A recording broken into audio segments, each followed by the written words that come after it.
Boses ng mamamayan, Gusto ko sana yung bilang estudyante. iba't ibang opinyon ng taong bayan.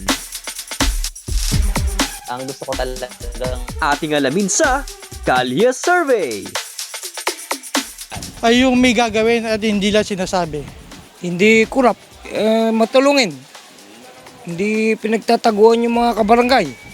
May malasakit sa bawat isa nga sa barangay, ganun. Aba, edi ang gusto ko yung ano kami mga pangangalagaan kami mga kabaryo niya. Yung marunong tumulong, lalo na ngayon naghihirap kami rito sa palengke. Marunong, manawain, madaling lapitan. Ayoko po ng ganon, yung walang namimili dapat, walang kinikilingan. Lahat dapat nabibigyan at nabibiyayaan. Kung may biyayan, darating. Ade yung may pagkadisiplina. Yung mabait, maaasahan, malalapitan. Para sa aming mga senior citizen, sana matupad na yung pangako na magbibigay sa senior citizen monthly. Natural, yung pwedeng malapitan, gano'n. Mapagbigay.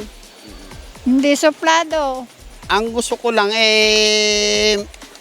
yung talagang diretsong malingkod sa barangay namin na wala siyang pinipili na lahat pantay-pantay. Yung gusto ko po namin talaga ma'am, mabait. Mabait po talaga. Tapos yung mapagbigay sa kapwa niya.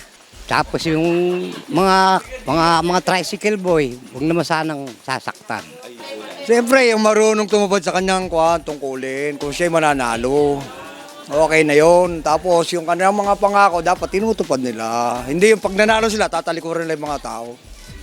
Masipag, galante, matulungin, mabait. For me, syempre yung magandang serbisyo yung mabibigay nila sa bawat barangay. Hindi naman kailangan pera Kailangan pagandahin nila yung barangay nila para makita talaga yung kung bakit sila binoto, like gawan nila yung daan, yung mga kanal, ayusin nila, mga poste, lagyan nila ng ilaw para maganda tignan ba, ganun. Boses ng mamamayan, Gusto ko sana yung bilang estudyante. iba't ibang opinyon ng taong bayan. ang gusto ko talagang Ating alamin sa Kalye Survey.